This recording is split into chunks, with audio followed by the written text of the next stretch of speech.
using pink. Well, all right then.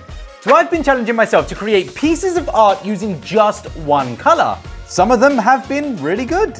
Some of them make me want to pull my hair out. But when it comes to challenges, these are some of my favorites, and I cannot wait to see what we create today. My name's ADCArtAttack, his name is Bob, and this is the One Color Art Challenge.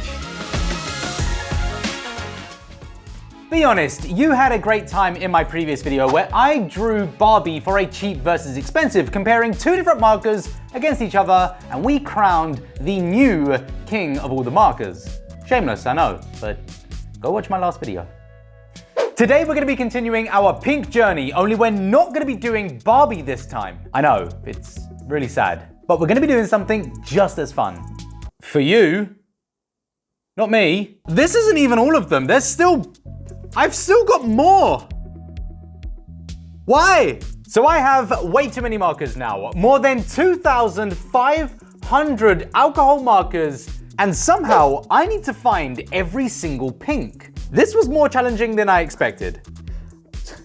So I can't decide where to draw the line between red and pink. So I think what I'm gonna do is choose the pinks based on the ones that look like pink. Bear with me here. If it looks like pink, then it's pink. I don't know if that counts. Purple. Is purple pink? Wow. That's a lot of markers. But as you can see, there is a large variety of tones, as I did allow myself to spill into those flesh tones just to add a little bit more variety. I also did the unthinkable. I only chose the pinks from 2 sets of the Ohuhus. I know, but we already have so many pens, and if I was to choose a marker from every one of these sets, yeah, we'd have like 5 or 6 duplicates of every color. So for the first time, that's not happening. But anyway, for today's challenge, I'm gonna be using, well, alrighty then. Why not? We'll do them both. So the first book I'll be tackling is the Dragonball Z coloring book. Now it does feature quite a selection of images, however, they are surprisingly not too bad. We actually did color this book a very long time ago, and it went very, very well. So yeah, it's good. Oh, okay. Well, it's mostly good. So before I start with the Nerdy Crafter coloring book, I'm going to be coloring in this book using every single one of these pink markers. And then I'll tackle Nerdy's with a more controlled selection of pinks. First things first, I have to organize these colors into a workable layout. And that's easier said than done.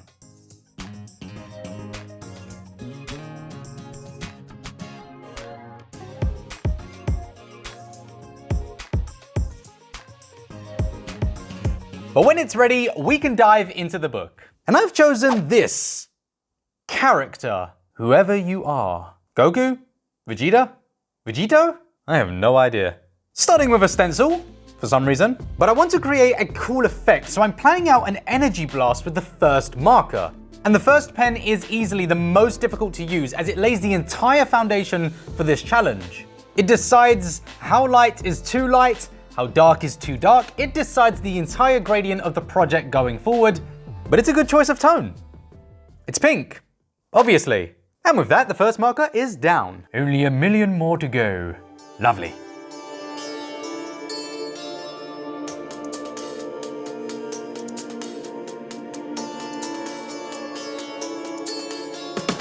I'll never understand why I made this rule to use every single marker possible.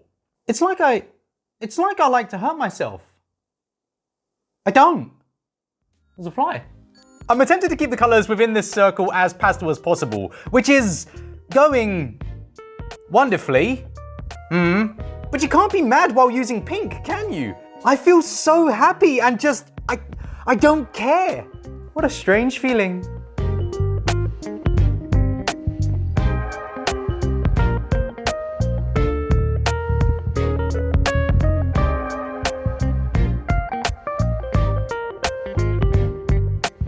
It probably wouldn't be pleasing if I stopped here, would it? So I won't. I've barely made a dent in the markers so far. And you want me to stop? You stop. I don't know what's wrong with me today. I'm not sorry. Before I go any further, I'm planning out some of the effects using the light tones, as it's far easier to fix a mistake using these versus the darker tones. Although, this isn't going well either.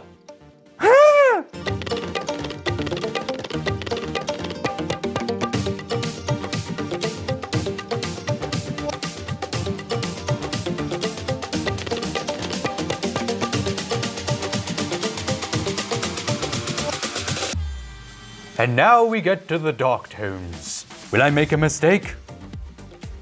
Yeah. Probably.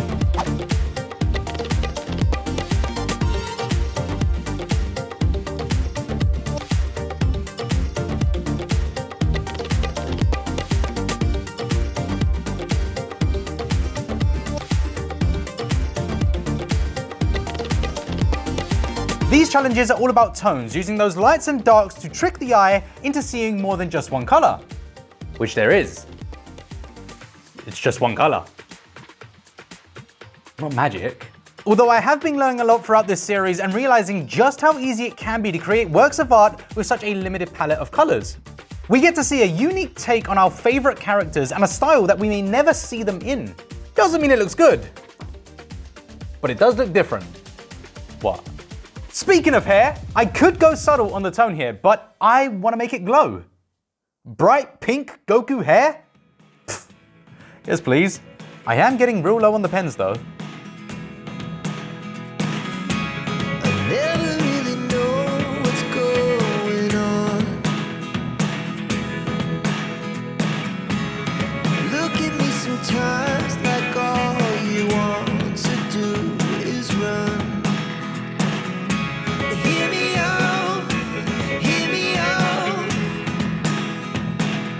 If all the things you never show,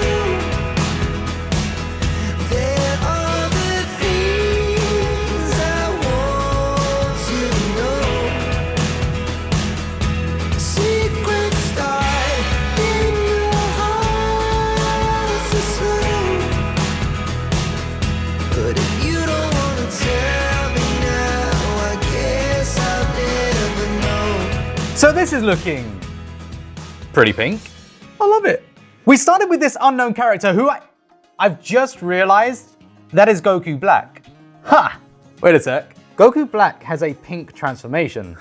Suddenly, this isn't that creative. Anyway, it's a beautiful change that looks stunning. I'm so happy with the results, and I had an absolute blast coloring this in such a simple yet effective way.